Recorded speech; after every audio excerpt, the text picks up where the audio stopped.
All right, everyone, ready to dive in. Today, we're tackling eco-museums. Ecomuseums, yeah. They're pretty intriguing. Have you heard of them before? I have. I've come across them in my research. It's a fascinating concept. So imagine a museum, right? But not stuck inside four walls. It's like the whole community, the landscape, all of that is the museum. Yeah, it's more like a living museum. It's not just about the past, it's about the present and even the future of a place. Exactly. And we're looking at research from all over Italy, Brazil, Canada. It's a global movement. We're going to see how these eco-museums work, what makes them unique. And what's really interesting is how they connect to all of us, even if we've never set foot in, a traditional museum. For sure. So let's break it down. What exactly is an eco-museum? Give us the rundown. Okay, so one of the big things is community ownership. Traditional museums, often it's experts from outside who decide what's shown. Right?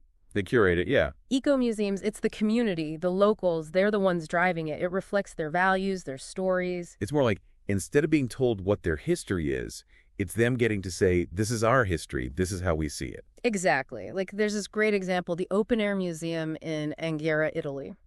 The residents, when they realized the museum was theirs, they got so involved, donating stuff, sharing stories. It became a real point of pride. That's awesome. So it's not just about preserving the past. That's about the future, too. And that's where sustainable development comes in. Okay, so it's not just looking back. It's about building a better future. Exactly. They're involved in the local economy, environmental protection, social well-being. It's all connected. So it's not just about the artifacts. It's about the people, the stories, and how those connect to a better future. And you can't protect a place without understanding the people and their stories. That makes sense. So how's this actually work in the real world? What are some examples of eco-museums making a difference? Well, one cool example is in Brazil, the Ilha Grande Ecomuseum.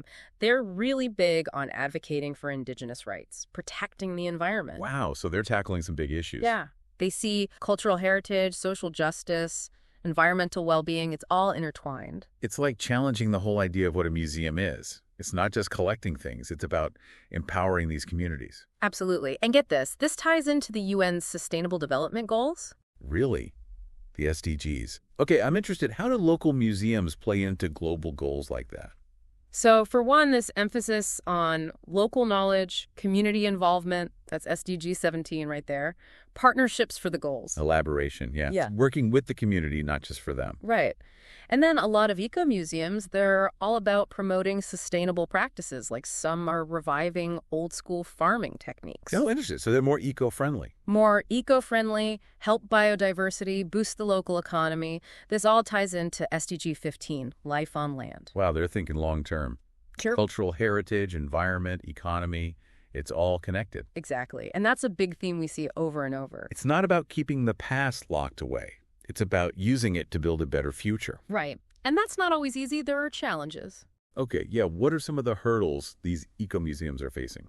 One of the big ones, balancing the community's needs with outside pressures, like tourism, for example, or economic development. Yeah, it's like you want people to experience it, but you don't want to exploit it, you know? Right, exactly. And that's a tough thing for eco-museums to navigate. Actually, one of the papers we looked at, it talked about this, the Ngorongoro Conservation Area in Tanzania. Oh, interesting. What happened there? Well, they were trying to do conservation, which is good, but the paper argued that the Maasai community, who actually live there, they were left out of the decisions. Oh, wow. Yeah, so it caused conflict because they felt like their voices weren't heard, like their way of life was being threatened. That's a good point. It shows how important it is to have the community on board from the start. Absolutely, and that ties into another challenge, money. Or, really, the politics around money and funding. Because if you rely on outside funding, you're kind of at the mercy of whoever's holding the purse strings, right? Exactly. Governments change, priorities change, and suddenly the eco-museum's stuck.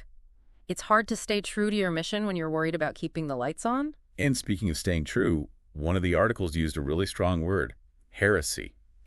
Like they called eco-museums a heresy. Yeah, that one caught my eye too. It sounds shocking, but it makes sense in context. It's about how eco-museums, they shake things up. They challenge the traditional way of doing museums. That have been kind of elitist, honestly, like experts in ivory towers deciding what's important for everyone else. Right. So heresy is saying eco-museums are like the rebels. In a way, yeah. They're democratizing things, bringing it back to the people. And this guy, Hughes de Varine, he warned about what he called museumification. Museumification.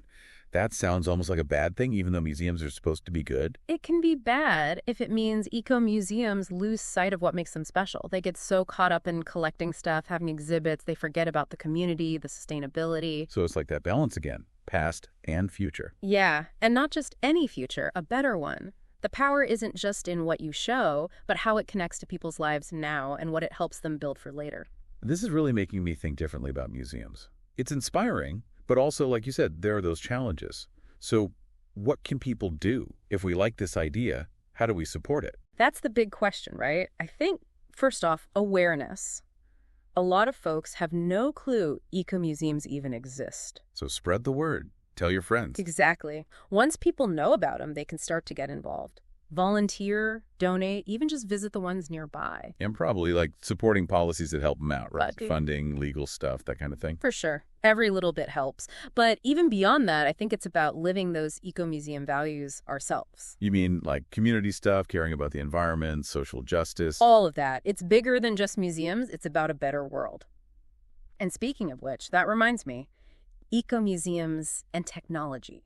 Whole other exciting frontier. So we've been talking about all these incredible community-driven projects, but how do we even begin to use technology to take things to the next level? Well, one of the sources, a paper on something called the Eco Heritage Project, found that a lot of ecomuseums, while super passionate about sustainability, haven't fully tapped into tech to achieve their goals. Okay, so there's a gap there, Yeah. but that also means there's a huge opportunity, right? Absolutely. Think about it. You could use virtual reality to bring historical landscapes to life, create online platforms to connect ecomuseums around the world, or even develop interactive exhibits that allow for deeper community engagement. It's like bridging the past, present, and future through technology. The possibilities are mind-blowing. It makes you wonder what would happen if every community had an eco-museum. That's a powerful question, and it gets right to the heart of the movement. It challenges us to reimagine the very definition of a museum. What if, instead of being places we visit occasionally, museums were woven into the fabric of our daily lives? It'd be like taking that awe and inspiration you get from a museum visit and expanding it outward into the community itself. And not just expanding it, but deepening it. Because ecomuseums remind us that heritage isn't about dusty artifacts. It's about the stories we tell, the values we hold dear, and the connections we forge with the past, present, and future. It's about recognizing that we're all part of an ongoing narrative, and that we have a responsibility to shape it in a way that benefits both people and the planet. Exactly. And that responsibility starts with appreciating our own local heritage, understanding the stories of the people and places that make our communities unique. Because once you have that understanding, Yeah. it's easier to see the connections between our lives and the bigger picture. It's about recognizing that protecting our environment, preserving cultural traditions, and promoting social justice, they're all interconnected. And that by working together, we can create a more sustainable and equitable future for everyone. Ecomuseums provide a powerful model for how to do just that. They're not perfect, of course, but they offer a glimpse into what's possible when communities come together to celebrate their heritage and shape their future. So for anyone listening who's feeling inspired, what's one key takeaway you hope they remember about ecomuseums? That heritage isn't just something we inherit, it's something we actively create. And ecomuseums invite all of us to participate in that creative process. I love that. Yeah. It's a call to action for us all. So the next time you're looking for a dose of inspiration or a way to connect more deeply with your community, check out the world of ecomuseums. You might be surprised by what you discover.